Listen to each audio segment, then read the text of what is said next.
하늘도 걱정이고 폭우가 올 때는요.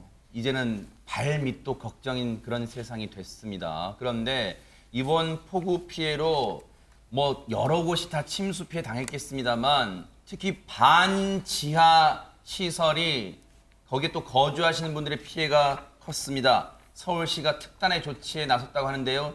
관련 얘기 들어보시고 이어가 보도록 하겠습니다. 대표적인 침수 취약지이자 열악한 주거 형태인 반지하 지하주택을 없애 나가겠습니다. 최악의 주거 환경을 대표하는 지하 공간은 주거 취약계층의 안전에 가장 큰 위해 요인입니다.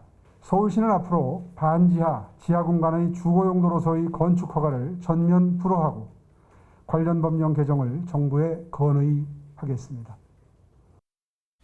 그렇다면 앞으로는 서울시에서는 지하나 반지하에서 살 수 없도록 하겠다. 지금 이런 걸 얘기한 겁니까? 네, 지금 앞으로는 이 서울시에서는 지하나 반지하에 사람이 살 수 없게 될 걸로 보입니다. 사실 2012년도에 이런 상습 침수 지역 내에 지하나 반지하에 사는 사람들 피해가 이어지면서 건축법이 일부 개정이 됐었어요. 그래서 이런 반지하에 사람을 살지 않도록 주거용으로 허가하지 않을 수 있도록 할 수 있다 이런 규정이 있었는데 네. 문제는 이게 전면적으로 금지하는 규정이 아니었거든요. 그러니까 재량권을 줬던 거예요. 네. 근데 앞으로는 전면 불허하겠다 이런 입장으로 보입니다. 사실 그도 그럴 것이 이번 집중호우로 정말 반지하에 사시는 분들 너무 많은 피해를 봤습니다. 통계청에 따르면요, 이 반지하 주택이 서울 시내 기준으로 해서 2020년 기준 20만 가구 정도 있다고 하거든요. 이게 서울 시내 전체 주택의 5% 굉장히 많은 수치에 해당하는 그러네요. 정도예요. 그런데 지하나 반지하가 아무래도 월세가 싸다 보니까 취약계층들이 이쪽으로 가게 되고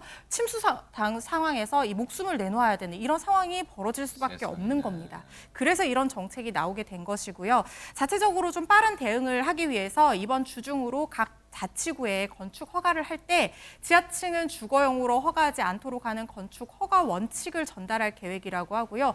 반지하 주택 일몰제를 추진해서 기존에 있던 이 반지하 주택은 10년에서 20년 정도 유예 기간을 두고 없애 나가도록 하고요. 지금 거주 중인 세입자가 나간 뒤에는 더는 이제 주거용으로 사용하지 않도록 비주거용 용도 전환을 유도하겠다고 하는데 뭐 건축주의 참여를 유도하기 위해서 뭐 리모델링 지원 같은 것들을 해주겠다는 그런 계획을 내놓았습니다.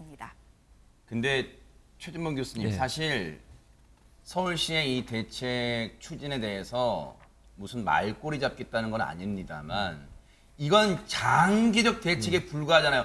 폭우는 당장 오늘도 올 수 있고 내일도 올 수 있고 모레도 올 수 있는 거잖아요. 지금 살고 계신 반지하, 지하에서 살고 계시면 어떡합니까? 그러니까 지금 당장은 해결 방법이 없어요. 지금 말씀하신 것처럼. 그러니까 오세훈 시장이 말씀하신 건 장기적 관점에서는 그렇게 갈 수는 있죠. 그러나 지금 당장 반지하에 사시는 분들 옮길 장소는 없어요. 네. 그러니까 지금 서울시에서 대책을 내놓은 게 지금 말씀하신 것처럼 반지하, 지하에 더 이상 거주하지 못하도록 하겠다고 하면서 결국 이제 공공임대주택 입주를 지원하거나 그다음에 주거 바우처를 제공하겠다고 했는데 이게 장기적 관점에서 이루어져야 돼요. 왜냐면 지금 당장 집이 있는 게 아니잖아요. 네. 집을 새로 짓거나 아니면 새로 나온 집들을 리모델링해서 살 수 있도록 만든 다음에 이분들이 들어가도록 해야 되는데 그러려면 시간이 걸려요. 네. 그러니까 이거 이제 그래서 이분들이 인터넷에 올라온 글들을 보면 이걸 즐기고 반기는 것보다는 불평이 훨씬 많아요. 아, 그래요? 예를 들면 인터넷상에 온라인상에 어떤 글이 올라왔냐면 네. 누구는 지금 살고 싶어서 반지하 사는 줄 아느냐 이런 글이 올라오고 있고 지하층으로 내몰린 인생 이제는 또 어디로 내몰릴지 모르겠다 이런 얘기도 아이고. 있고요.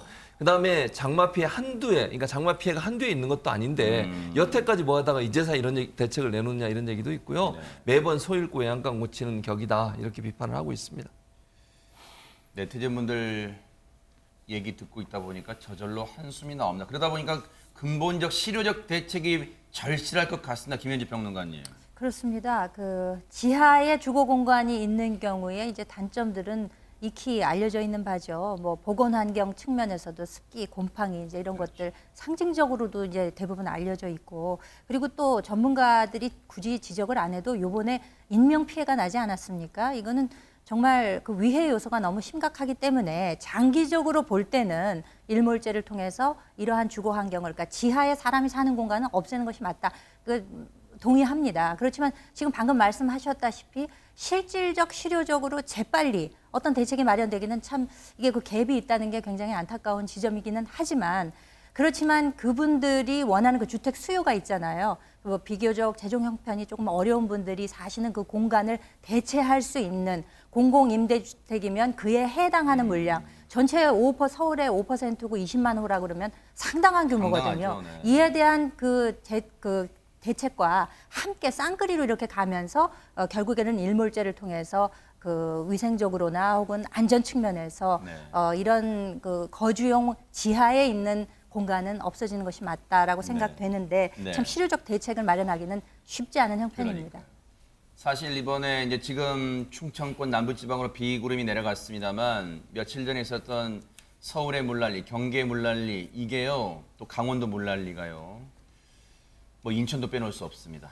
이게 반복되고 특히 서울의 제1 상권, 제1 뭐 번화가, 강남 일대가 물에 잠긴 게 외신들도 긴급 타전했다면서요, 안진용 기자님. 네, 특히 저소득층이 거주하는 반지하 침수 사례를 조명을 했는데 사실 이 반지하라는 한국의 독특한 거주 문화는요. 2019년 개봉했던 아카데미 상을 받은 기생충을 통해서 많은 외국 사람들한테 알려져 있었죠. 그래서 더욱더 높은 관심을 보인 거라 볼 수 있는데 미국 뉴욕타임즈는 한국의 도시 빈민층이 처한 어려움은 물론 국가적 주택 위기가 커지는 불평등을 부각한다고 평가했고요.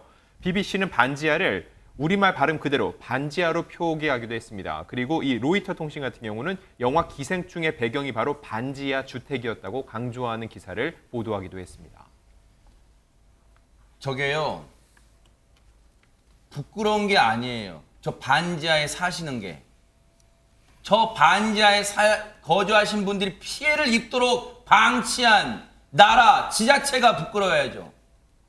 앞서 네티즌분들 누구는 반지하 살고 싶어 사는 겁니까? 그분들의 피해를 최소화하도록 그동안 지자체는 뭐 했을까 하는 게 그걸 부끄러워야죠. 그런데 최명기 원장님, 앞서 이제 서울 관악구 이제 반지하에서 안타까운 그 목숨을 잃은 사고 침수하고 있었는데 여기 이제 빈소가 마련되는데 여기가 지금 눈물바다라는 지금 소식이 들려오고 있습니다. 일단 그 세 분의 여성께서 돌아가셨습니다. 그런데 세 분의 여성 중에 한 분은 40대인 발달장애인인 여성이셨던 거예요. 그런데 그 발달장애인인 여성을 갖다 동생이 자신의 딸과 함께 돌보고 있었던 거지요. 그러다가 보니까 갑자기 비극이 생겼을 때 네. 아마 탈출하기가 쉽지 않았을 거예요.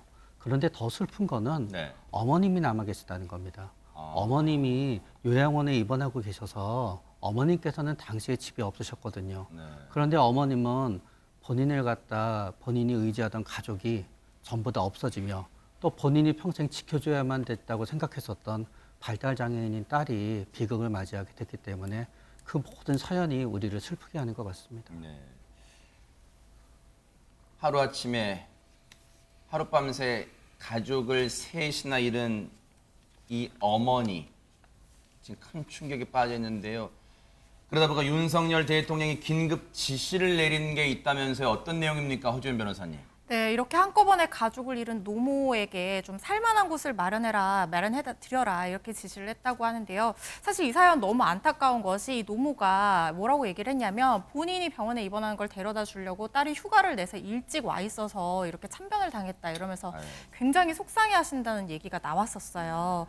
그러니까 근데 이 지금 딸과 손녀가 한꺼번에 목숨을 잃은 이 집에 퇴원을 하게 되면 다시 들어와서 살아야 되는데 여기서 이 노모가 정말 살 수가 있겠습니까? 그래서 이런 부분을 이제 신림동 그 현장을 찾았다가 윤 대통령이 전에 듣고 너무 딱하다라고 하면서 이 노모를 위해서 공공임대주택을 마련해서 지내도록 해달라고 관계당국에 지시를 했다고 합니다. 지시를 받은 행정안전부와 관계당국이 근처에 공공임대주택을 수소문해서 이 어머니가 지낼 곳을 구한 것으로 전해졌고요. 어머니는 이 퇴원하는 즉시 새로 구한 주택으로 이사하도록 도울 계획이라고 합니다.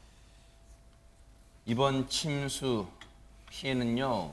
물론 천재지변에 의한 거지만 부분적으로 보면 인재인 것도 다 짚을 수 있어요. 그만큼 우리가 평소에 너무 손 놓고 있지 않았나 이런 생각도 드는데 그러다 보니까 오세훈 시장이 침수 대책 관련해서 이걸 내놓기도 했습니다. 한번 들어보시고 이어가 보도록 하겠습니다.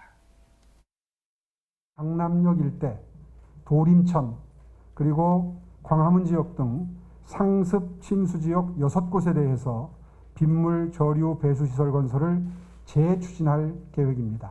신월 빗물 저류 배수 시설과 같은 대규모 수해 방지 시설을 만들어서 저지대 일대 침수 피해를 최소화해 나아가겠습니다. 어제 이 시간에도 전해드렸는데요. 이 빗물 터널이란 게 있습니다. 그런데 예전에는 사실 서울 양천구 일대도 상습 침수 지역인데 이번에는 그쪽이 피해 입었다는 말이 안 나와요. 그 이유가 어마어마한 빗물 터널 시설이 강남에 비해서 잘 마련되어 있었다. 이런 언론 보도가 있었습니다. 김현주 평론가님. 네, 그렇습니다. 양천이나 혹은 뭐 강남권이 전부 다 한강 이남이죠. 그리고 다 저지대인데 똑같은 양의 비가 왔는데 한 곳은 침수 피해가 전혀 없고 한 곳은 너무나 그 극명하게 대비가 되는 결과가 나왔잖아요. 그러니까 이게 일종의 어마어마하게 큰 저수조, 그러니까 수조라고 생각하시면 될 것 같아요. 빗물이 시간당 95에서 100mm 정도 막 쏟아 부을 때 그 빗물을 일단 모았다가 나중에 배수하는 시설인 거죠. 그러니까 어디 모을 때만 있으면 이렇게 역류하고 이런 게 없을 거 아니에요. 근데 양천에는 이제 그 시설이 되어 있었다는 것이거든요. 네. 사실 오세훈 시장이 2011년도 여름에 그 우면산 사태 났을 때 이것을 이미 이제 추진을 했었는데 그 이후에 박원순 시장이 이제 삼선을 하면서 이것이 유야무야 되었다가 이번에 이런 갑작스런 빗물 피해가 나게 되니까 다시 재추진하겠다라는 지금 이야기가 나오고 있는 것이고. 이런 게 빗물 터널 시설입니다. 네. 네, 그렇습니다.